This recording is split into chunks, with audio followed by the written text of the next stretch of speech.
Bem-vindos a mais um episódio do Asma Talks, novamente com a Isabel Galhardo aqui a acompanhar-nos. Na última vez estivemos a falar sobre a importância do Conselho de Segurança, o papel e a importância do Conselho de Segurança. Hoje vamos abordar aqui um bocadinho as baterias de lítio e o transporte das vacinas da Covid-19. Isabel, novamente, muito obrigada pela presença e boa noite. E lá passo já aqui ao Johnny para lançar o enquadramento. Exatamente. Boa noite a todos. Isabel, mais uma vez, obrigado por teres aceito o nosso convite. E fazendo aqui já uma pergunta muito direcionada ao teu intenso conhecimento, queria-te perguntar, de facto, é um problema ou não a questão das baterias de lítio nas nossas viaturas, tendo em vista que existe um aumento muito grande de procura de carros elétricos, não é? Por vários incentivos do Estado e também por estas questões de economia circular, economia verde, de que facto em que sentido é que as baterias de lítio podem vir a ser um problema neste contexto de matérias perigosas? Neste contexto do transporte, já começa a ser um problema. Se vocês estiverem com atenção, há imensos porta-carros que transportam quer viaturas movidas a baterias de lítio, quer viaturas movidas a gás ou elétricos, mas acontece muitas vezes que eles param para os motoristas fazerem a pausa deles e quando vão ver já está tudo a arder. Qual é o grande problema? É como é que os bombeiros vão combater aquele incêndio, não é? Pronto, porquê? Porque estamos a falar de lítio. O lítio é um elemento que, em contacto com a água, liberta gases inflamáveis, ou seja, quando nós falamos de uma bateria de lítio, o transporte de uma bateria de lítio, nós vamos, a nível de transporte de mercadorias perigosas, vamos afetá-la a uma classe 9, que é uma matérias e objetos de perigos diversos, onde estão incluídos as pilhas de lítio, as baterias de lítio, equipamentos contendo lítio ou embalados com lítio. Mas quando nós estamos a falar do lítio em si, enquanto elemento, é uma matéria da classe 4.3, que é uma matéria que reage na presença de água. Portanto, estamos a falar aqui de duas classes de perigo distintas, ok? Quando falamos dos veículos movidos a acumuladores, neste caso com as baterias de lítio, um carro tem imensas mercadorias perigosas, não tem só as baterias, ok? Tem os airbags, tem os pretensores dos cintos, tem gases, tem montes de mercadorias perigosas, ok? É só uma questão de nós começarmos a olhar para todas as pecinhas e aquilo tem... Era só etiquetas, era só etiquetas. Exatamente, punhamos muitas etiquetas ali. O que é que acontece? Acontece que atingimos ali um poder calorífico enorme, não é? Estamos perante uma bateria de lítio que, para ser combatida com água, ela não vai reagir, ou seja, a água não vai ser eficaz, quer seja em forma de chuveiro, que é como muitas vezes se utiliza, não é? Para conseguir ali o arrefecimento, mas também se formos a ver um agente extintor, tipo CO2 ou azoto, no meio da estrada também não adianta nada, não é? Porque aquilo, assim, pode atuar no momento, mas logo a seguir a bateria vai continuar ali a arder, não é? Porque ela por dentro vai estar a arder. Portanto, não é muito eficaz. Eu sei que algumas empresas do setor automóvel estão a desenvolver ali alguns sistemas de forma a bateria vir completamente fechada, de forma a que se desenvolver ali um incêndio, ela acaba por ela própria extinguir-se o incêndio por asfixia, ok? Portanto, não ter o oxigênio, não é? Nós temos imenso oxigênio no ar, não é? Por isso temos muito componente, e ao estar ali capsulada, acaba por extinguir ali o incêndio. Eles estão a tentar ver se conseguem desenvolver isso, mas isso primeiro que chegue.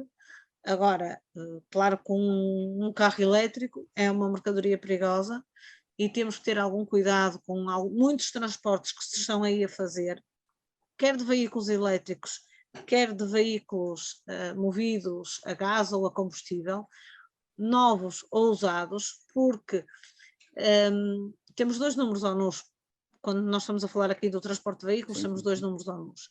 E temos aqui algumas disposições especiais que nos permitem isentar quase na totalidade destes transportes.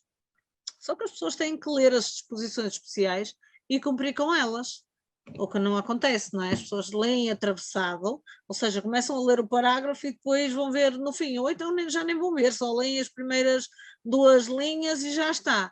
Pronto. O que é que acontece? As disposições de segurança não são cumpridas, as disposições dos regulamentos não são cumpridos. Pronto, e depois temos acidentes, não é? Pronto.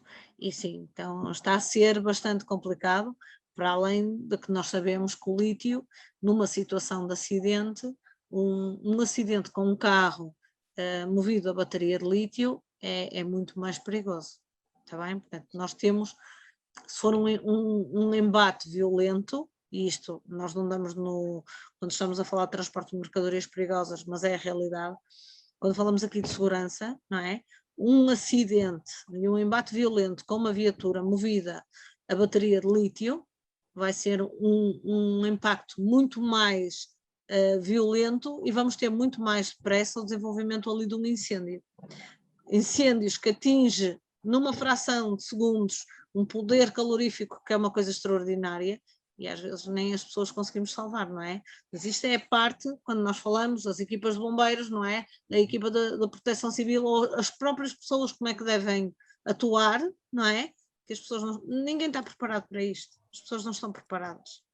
E nós temos aí armazéns cheinhos de baterias de lítio, cheinhos de equipamentos contendo lítio, e passa-lhes ao lado, acham que não tem mal nenhum, pois não tem mal até um dia, não é? Porque depois também tem este problema da valorização da própria bateria, quando ela está viciada ou quando está danificada e estragada, começamos a ter também este problema que é para a valorização da própria bateria, que também acarreta outro tipo de problemáticas, não é? Que até agora não eram postas em cima da mesa.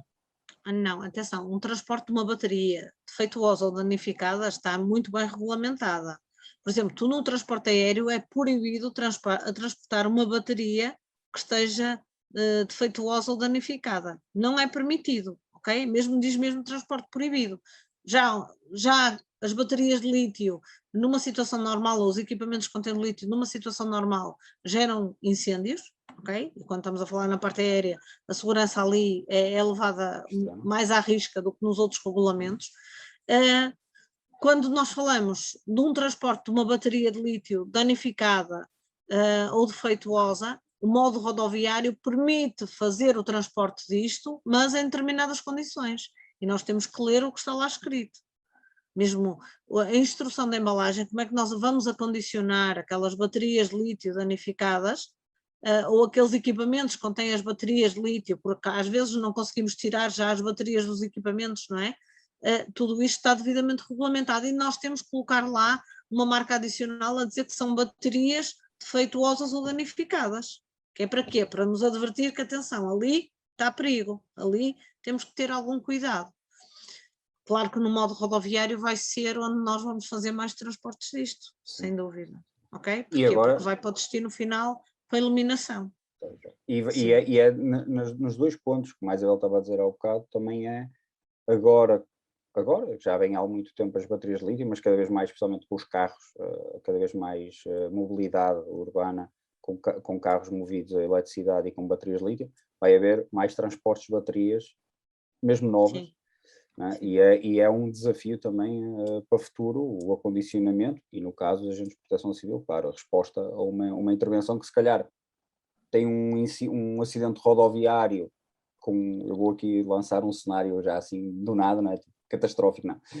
Tem um acidente rodoviário em que até há a inflamação do depósito de combustível e depois tem o transporte lá dentro com baterias de lítio, não é? E se calhar estamos a falar, quando às vezes nós vemos uma placa, algum tipo de sinalização e o associar, não é? E agora a classe 9 lá com o pictograma indicativo com as pilhas. Com as pilhas é bastante interessante e para quem responde a uma intervenção é uma informação muito importante a reter, porque nós ainda associamos só a classe 9 ou à sinalização àquele quadrado invertido, apontado não é? Tipo um losango, vamos chamar um losango, não é bem, Sim. Mas é tipo um losango, com as barrazinhas pretas e o 9, mas agora as baterias realmente traz muito mais informação e é importante interpretar, lá está, vou estar cada vez mais presentes. Sim, mas por exemplo, tu estás a falar na etiqueta 9 normal e a etiqueta 9A, que são aquelas que nós temos para aqueles 4 números ONUs que temos com o lítio, não é? Tanto que para as pilhas de lítio ou para as baterias ou para os equipamentos contendo ou embalados com lítio. Mas, por exemplo, se nós tivermos um contentor, por exemplo, um contentor marítimo, que lá dentro vá cheinho de caixinhas com equipamentos contendo lítio, a etiqueta 9A vai nas caixinhas que contêm esses equipamentos e essas baterias, mas do exterior, a placa etiqueta que é colocada é 9. Ok? Lá está. Porque a etiqueta 9A nós só podemos utilizar como etiqueta, mais nada. Não como placa etiqueta. Okay. A placa etiqueta é modelo 9. Ok. Portanto, isto para as equipas dos bombeiros... É muito importante saber. Okay? É muito importante saber. E pegando num documento de transporte, o número que vai estar lá, que quando nós temos o N seguidos 4 dígitos, a descrição da matéria, e depois vamos ter os modelos das etiquetas. Certo. E que temos aqui uma exceção, quando é o 9A, nós não vamos colocar lá 9A, não, vamos colocar 9. Ou seja, ao pegarem no documento de transporte, vão dizer isto é uma matéria da classe 9. Então pelo que eu estou a perceber, desculpa interromper, o que eu estou a perceber é, se eu tiver a responder uma emergência, né, e isso é uma informação para mim que é nova e agradeço, porque realmente já me dá aqui mais coisas para pensar, estou a responder uma emergência, eu vejo um contentor marítimo com a placa etiqueta 9, não é? Vou ver os documentos de transporte e também me dizem que é 9, mas lá dentro pode estar baterias de lítio 9A, não é? Exatamente. O que é que tu tens que reter? Tens que reter 4 números ONUs, que é o 3090, 3091, 3480, 3481. Ok? Ou seja, ao estarem a dizer, olha, estamos aqui com um incêndio num contentor marítimo na estrada, por exemplo, vocês têm que perguntar muito bem, tem aí o documento de transporte, que números ONUs têm aí? Mas muitas vezes as pessoas nem fazem isso, não é? Não dizem os números ONUs que estão ali. Embora se for um transporte que abranja também a parte marítima, existe ali no código IMDG uma regulamentação que diz que quando nós levamos mais de 4 toneladas de um número ONU, deveremos ter um painel laranja com o número ONU nas 4 faces também. Ok? Pronto, mas isso é o código IMDG. Mas tu podes ter um contentor multimodal, por exemplo, a fazer-te só o modo rodoviário. Exatamente. E tu vais para placas e etiquetas de 9. Ok, interessante. Por isso é que é importante também depois preparar as equipas, preparar os motoristas também, para a informação que eles devem transmitir. O pior é que às vezes temos acidentes em que o motorista nem fica capaz de falar, não é? Portanto, infelizmente é verdade. Infelizmente é verdade.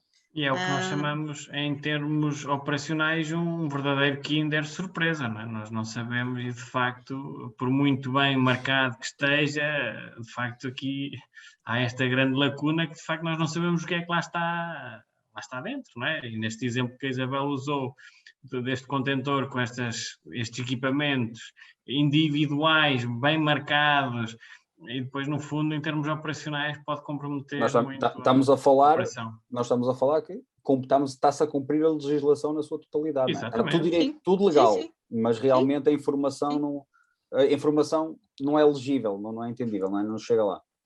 É interessante e é uma grande chamada de atenção aqui. Aí efetivamente as equipas de primeiros socorros, não é? Saberem, as equipas de intervenção, saberem que aqueles 4 números ONUs dizem respeito a lítio. Tal e qual. E como é que devem atuar numa situação destas, não é? Sim, é importantíssimo. Nós podemos ter um incêndio num veículo que até pode começar nos pneus e que depois passa para a carga. Sim. E não nos podemos esquecer que os motoristas, neste caso a tripulação, não têm autorização para utilizar os extintores se tiverem um incêndio na carga. Eles têm proibição mesmo. Portanto, eles podem utilizar nos pneus, sim, na cabine, sim, no motor, sim, mas na carga não podem utilizar os extintores. É interessante, e isto não tem a ver só com o lítio, tem a ver com, eu e o Johnny até acho que tínhamos falado sobre este assunto, tem a ver com como se abordam este tipo de teatros. Nós hoje em dia temos cada vez mais, por exemplo, um incêndio começando nos pneus, um aquecimento de travões, alguma coisa ali, algum sistema mecânico que vai para a carga, não é? Temos agora cada vez mais veículos movidos a gás natural, em que o depósito, não é? Às vezes o transporte não é muito, mas o depósito de gás natural no próprio veículo, que o trator, não é? Que leva, é um perigo acrescido, embora que o gás natural, pronto, também não é nenhum demónio, mas é um perigo acrescido. É interessante ver cada vez mais, não é? Tem que saber interpretar bem o que é que está lá, não é? O que é que está lá. Na totalidade, já não é só olhar para a carga, é todo o mundo, não é? Não é só olhar para a sinalização, é todo o mundo, é uma abrangência totalmente, isso é bastante interessante. É bastante interessante. Aquilo que nós antes achávamos que era uma lacuna, o não saber interpretar, o saber interpretar hoje já não é suficiente, já temos que ter um conhecimento um bocadinho mais aprofundado, não é só identificar, mas também saber interpretar, que é aqui que será o desafio para os nossos agentes de proteção civil. Numa primeira intervenção, já não basta só saber ler, mas também saber interpretar, que aqui há uma grande diferença. Aprofundar a informação ao máximo, é bastante interessante. E obrigado, Isabel, porque realmente este exemplo das baterias de lítio pode ter certeza que vai ser utilizado em cenários de instrução. Já estou a imaginar, mas agradeço, porque realmente bastante interessante. E é importante consciencializar as pessoas para este perigo, somente para quem responde, e uma vez mais, na abordagem total a um incidente. E falando em incidentes, e porque também eu já ouvi incidentes sobre isso cá em Portugal, o transporte das vacinas da Covid, que a Isabel escreveu um artigo, porque houve, não é? Logo no início do transporte de Covid, das vacinas, do Covid não, mas das vacinas, houve um acidente, não é? Em que se partiram algumas vacinas, mas isso, os acidentes, infelizmente acontecem, faz parte do transporte rodoviário. E escreveu um artigo bastante interessante na revista Protegida da APSEI sobre o transporte das vacinas, e pronto, também trazer aqui um bocadinho essa área, não é? Aqui um bocado mais biológica agora, mais biológica. Como é que elas deveriam efetivamente ser transportadas, como é que os veículos deveriam ser sinalizados, neste caso marcados, e que não são, como é que deveríamos ter a documentação de transporte. Se calhar deveria ser tudo muito mais do que é agora, não é? Digo eu, não sei. Eu não conheço, eu vou ser muito honesto, eu não tenho contacto com o transporte em si, é o que se vê nas notícias, não é? Não falo da guerra entre a GNR e a PSP para fazer escolta às vacinas. Isso não é importante. Então é um problema deles. É exato, não, e é um problema institucional e até político, se calhar, não sei. Mas falando só aqui mesmo do transporte puro e duro, para as empresas que têm que transportar, não é? E transportá-lo legalmente e em condições. E para quem, havendo um incidente, porque as vacinas são transportadas a baixa temperatura, não é? A muito baixa temperatura, vamos chamar assim. Sim. Por isso não é só a vacina em si, é o perigo do transporte como um todo. Não é? Estamos a falar de algumas vacinas sendo transportadas a 70 graus negativos, a 70, 80 graus negativos. Sim, pronto, essa questão é engraçado que quando começaram a chegar as primeiras vacinas, eu tive uns formandos que colocaram um post num grupo e que disseram assim: atenção pessoal, as vacinas estão a chegar mal marcadas, têm etiqueta 9. Eu disse: foda, peguei, fui ver a fotografia e depois eu respondi-lhes: meninas, está com uma etiqueta 9 porque temos aqui gelo seco. Porquê? No modo aéreo, gelo seco, classe 9. No rodoviário, nós temos para o número 1845, que é o dióxido de carbono sólido, temos ali não submetido ao ADR, exceto como agente de refrigeração. Okay. Portanto, claro que quase todas as vacinas estão a ser transportadas via aérea, e é o transporte por excelência, e no modo aéreo eles são bastante rígidos em termos de cumprimento da regulamentação, e as primeiras caixas que chegaram com as vacinas, elas vinham efetivamente com bastante gelo seco, por causa de manterem essas temperaturas tão baixas, mas depois tinham a etiqueta 9, dizia lá mesmo gelo seco e a quantidade de gelo seco que tinha lá e o número ONU. tinha também depois, provavelmente, eu não consegui ver a caixa toda, as faces todas da caixa, só consegui ver uma das faces, e numa das faces tinha também aquela marca das pilhas de lítio e das baterias de lítio, ao abrigo da disposição especial 188, que é uma marca em que tem as pilhas de lítio, o símbolozinho como tem na etiqueta Nova, mas depois à volta tem assim um tracejado vermelho, e branco, sim, pronto, que vai dizer que aquele equipamento, naquele caso aquele equipamento que tinha ali, que continha uma bateria de lítio, não excedia, neste caso sendo uma bateria, não excedia as 2 gramas de lítio nem os 100 watts-hora de potência, ok? Pronto, e se consegue enquadrar aqui nesta disposição especial 188, isenta-se, mas tem que se colocar a marca, ok? Portanto, vai-se dizer que está ali um equipamento que contém lítio. Mas depois nós estamos com uma vacina e a vacina vai ser, que está a ser transportada, quer nós queiramos, quer não, está ali o vírus, não é? Que é administrado às pessoas. Em alguns, nós temos vários tipos de vacinas, em algumas têm o DNA, não é? Mas noutras não, noutras já estão geneticamente modificadas. Por isso é que, quando eu escrevi o artigo, eu coloquei os vários cenários, porque nós, em algumas situações, consoante o tipo de vacina, podemos dar uma classificação ou outra, está bem? Por isso é que é importante, aqui quando nós estamos com o princípio de classificação, sabermos exatamente o que é que nós temos ali, que é para chegar ao número mais correto possível. Pronto, e depois verificar em que condições é que nós podemos fazer o transporte.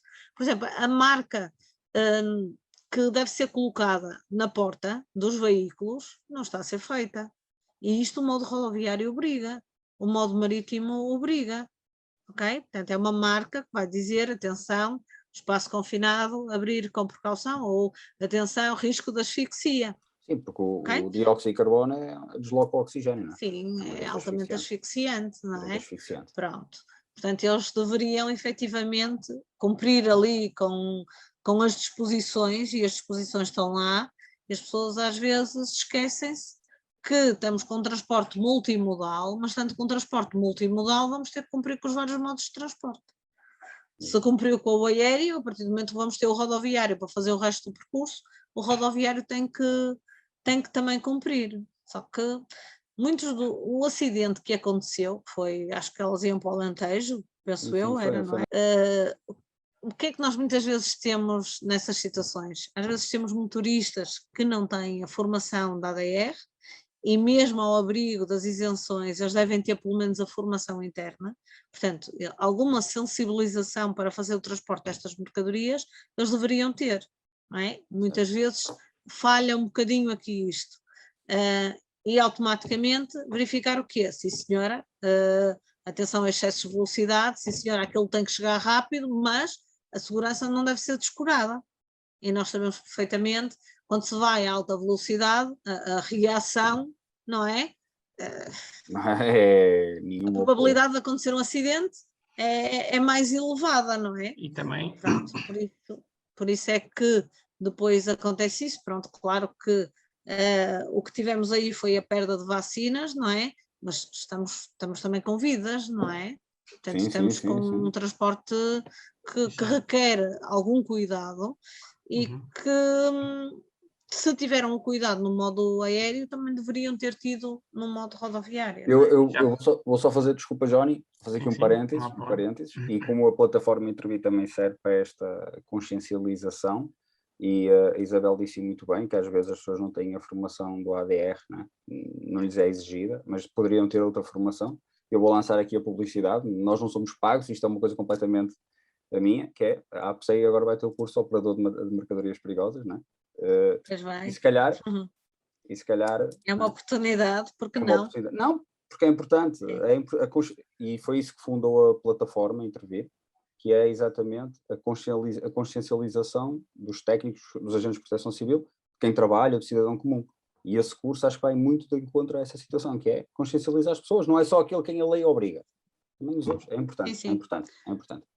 Desculpa, Johnny, desculpa ter interrompido. Foi só fazer aqui o aquilo que eu iria dizer era que, de facto, também não está a ser muito posto em cima da mesa algum tipo de ataques também ao nível de terrorismo, não é? Que pode ser para furtar as vacinas, e que, de facto, não querendo dar aqui informação privilegiada a quem possa fazer este ato, não é? Para que depois faça o transporte correto, mas de facto este tipo de situações, não é? Também tem que ser, de certa forma, salvaguardados, não é? E que pode pôr em causa, não é? Como disseste, está lá o vírus, não é? E que se as coisas forem mal manipuladas pode de facto criar aqui um problema e um risco para a saúde pública da população, não é? Com o facto de haver este mau manuseamento, e mais uma vez estamos a ver que a segurança é sempre o parente pobre de tudo, não é? É chamada insegurança. Exatamente. Exatamente. Olha uma coisa, Johnny, quando nós falamos de segurança pública, há um capítulo, uma secção no ADR, que é a secção do 1.10.3, que fala nas mercadorias de alto risco. Se as pessoas lerem bem, há lá uma tabelinha, mas depois temos algumas exclusões que não estão nessa tabela, mas para as quais se deve fazer o chamado plano de proteção física. E quando nós estamos a falar de matérias infecciosas, matérias da classe 6.2, nós devemos sempre fazer o plano de proteção física, porque nós estamos com vírus, estamos com bactérias, ok? Estamos com ali uma série de patologias que efetivamente podem causar doenças mais ou menos graves, quer aos seres humanos, quer aos animais. E nós podemos ter doenças que são transmissíveis de animais para seres humanos, ok? Como foi o caso, não é? Como podemos ter aquelas que são apenas transmissíveis entre animais. E existe no ADR, quando nós estamos com o princípio da classificação, há lá umas tabelinhas em que nos dizem o exemplo de algumas doenças, não é? De alguns vírus, de algumas bactérias, de alguns parasitas que estão lá. Claro que quando nós estamos a falar aqui de riscos biológicos, quando nós temos este tipo de situação como esta que nós estamos a viver, só os vírus é que provocam isto, não são as bactérias, ok? São os vírus. E, efetivamente, os vírus, entrar em contacto com organismos vivos, com células vivas, é quando eles se vão desenvolver. Pronto, podemos ter vírus mais agressivos, não é? Aqueles que são mais facilmente transmissíveis e depois que se desenvolvem com uma velocidade enorme, que é o caso, não é? Mas também podemos ter vírus, por exemplo, este desenvolve-se, não é? É altamente transmissível, não é? Por isso foi decretado pandemia, mas se nós formos a ver em termos de taxas de mortalidade, nós não temos uma taxa de mortalidade assim tão elevada comparativamente a outros vírus que andam aí. Está bem? Que nós falarmos de um ébola, a taxa de mortalidade é muito mais elevada, mas também é um vírus, não é? Portanto, mas sim, claro que isto era algo que nunca ninguém pensou, não é? Nunca ninguém pensou, não, isto vai haver aqui um vírus que se vai espalhar pelo planeta e vamos ficar aqui todos de máscara, todos jeitosos, que nem roubar papel higiênico, não é? Não, é verdade. Pronto, agora, os planos de proteção física, que é algo que o Conselho de Segurança deve fazer e está nas suas responsabilidades, nós deveremos fazer e deveremos, de certa maneira, acompanhar os transportes. Claro que depois as pessoas querem isentar os transportes e pensam que isentam, que é tudo à vontadinha. Pronto. Pois. E depois fica a insegurança, não é? Assim, entre parentes. Exatamente. Isabel, agradecer uma vez mais aqui a participação no ASMA Talks, foi bastante enriquecedor um dos episódios, esperemos que sejam os primeiros, muitos, destes assuntos que acho e o Johnny partilha de certeza comigo esta ideia, que trazer estes players, e a Isabel, que é uma expert nesta área dos conselhos de segurança, trazer estes players para a discussão juntamente com os agentes de proteção civil, acho que é fantástico, e é isto que se tem que fazer mais vezes, e agradecer uma vez mais a sua presença e disponibilidade para participar aqui neste projeto. Muito obrigado. Nada, obrigada eu. Isabel, mais uma vez agradecer também aos nossos seguidores e deixar aqui o desafio que podem sugerir novos temas para serem aqui debatidos, sugerir pessoas para vir aqui falar. É sempre dentro deste género, conversas muito informais, a falar de assuntos sérios de forma muito descontraída. não tira a importância do assunto, mas ajuda a que consiga chegar a mensagem de outra forma. Por isso, Isabel, sim. Miguel, obrigado por este bocadinho e até breve. Até breve. Ok, obrigada. Muito obrigado.